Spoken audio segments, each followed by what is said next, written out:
Hello, and welcome to a part of my world. So I'm sitting at a train station. It's one of those tiny little rural train stations that you only really see in Europe, where, well, see, as you can kind of see behind me, there's the train. It's a commuter train, as it were. It's a tiny little train, oftentimes not very full. That runs about every half hour between this little village and the city, and then of course it runs the other direction as well. And I apologize for some of the traffic noise, but actually I wanted to talk about both of those. So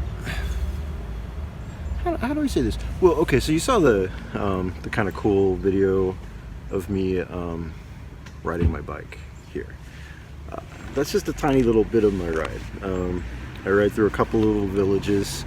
If I don't want to ride through the villages, if I want to completely skirt all traffic whatsoever, all roads, there's a little old road called Rue de Bois. All the little roads between all of the little villages that have been here for hundreds and hundreds and hundreds of years, almost all of those still exist as tiny little paths. The roads that people would use their ox or horses to bring their vegetables from one little village to another for markets. The roads people would take for processions, none of them paved, to go visit family in another village, and those villages are 4 or 5 kilometers away. They're not very far at all. Like, it's 2 or 3 miles for you Americans. But so those old paths, you can see this in France, like in the West, in Britannia a lot as well. Those old paths still exist, and they keep the name. So for instance, one little road is the name of the village. My favorite though is Rue de la Cimetière, this is the road that you would take from these villages to get to the cemetery, the big cemetery, in this other town. So, and that path goes through woods. So if I were to take that, I'd kind of ride up Rue de Bois, which is the road of wood, which was a wood carting path between 2 large villages. And then I would ride up through Rue de Cimetière, which cuts through a forest, which I kind of want to do around Halloween because I think that'd be fun. And then come out in this village, which then takes me to this train station right here, which then from that train I can go anywhere I want.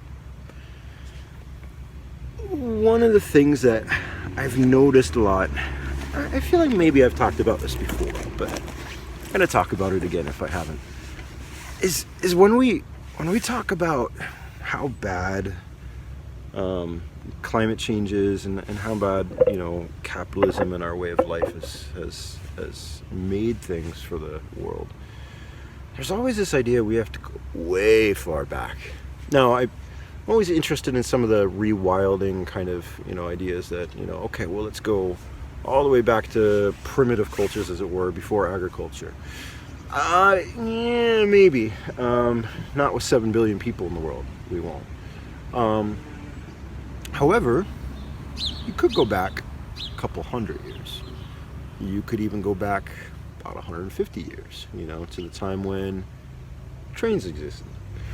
One of the other bike paths that I take, by the way, which goes into this awesome canyon area, that one used to be a really tiny train. The path is really small.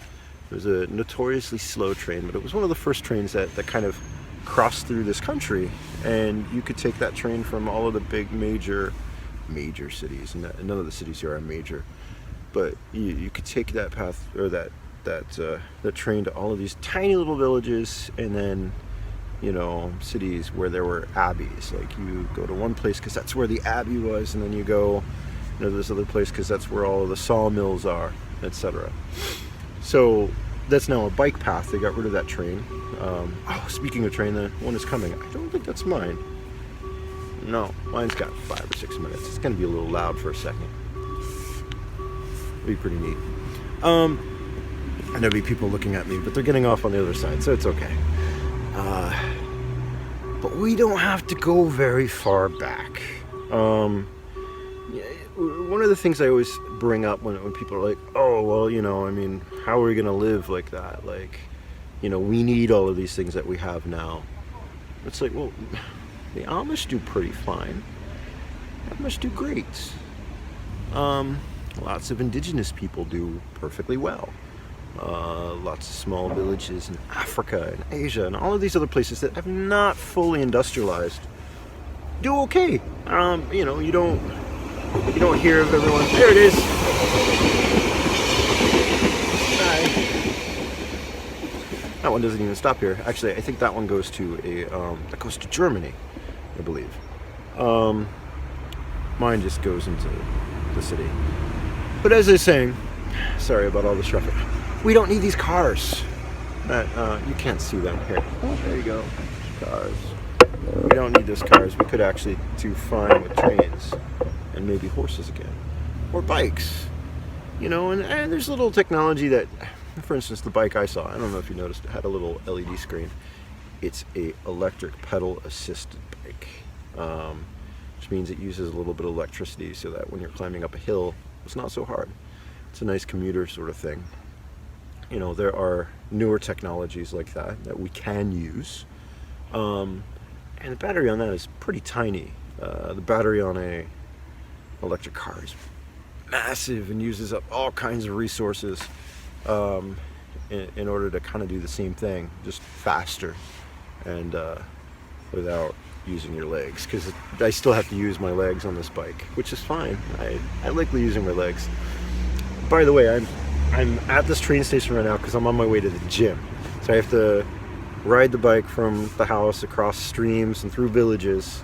And there's that cool kind of mountain sort of thing that you might have saw. I really want to hike up it sometime. It's not really big, but I haven't been up there yet, so I want to. And that's pretty close to where they've been finding wolf prints and stuff. So don't worry, I won't go try to talk to a wolf, or maybe I will. I don't know. But so I'm on my way to the gym to go work out, which is one of those things that we do in the modern age to make up for the fact that our lives don't require all of those things that it used to. For instance, farming, running, walking long distances, biking, you know, etc.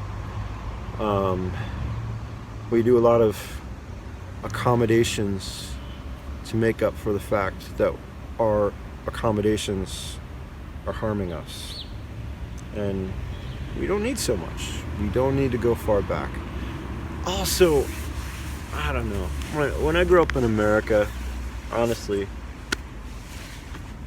imagining this with like little train house. This is what I always wanted. This is like, I wanted to like, oh, it'd be cool if I just walked through like crazy hills to, you know, to where I wanted to go. Didn't remember the gym. Anyway, I'm gonna let you go because that's my train. But I love you all, and I will talk to you again next week. Thank you so much for your support, and yeah, I'm not gonna miss this train. Love you all. Bye.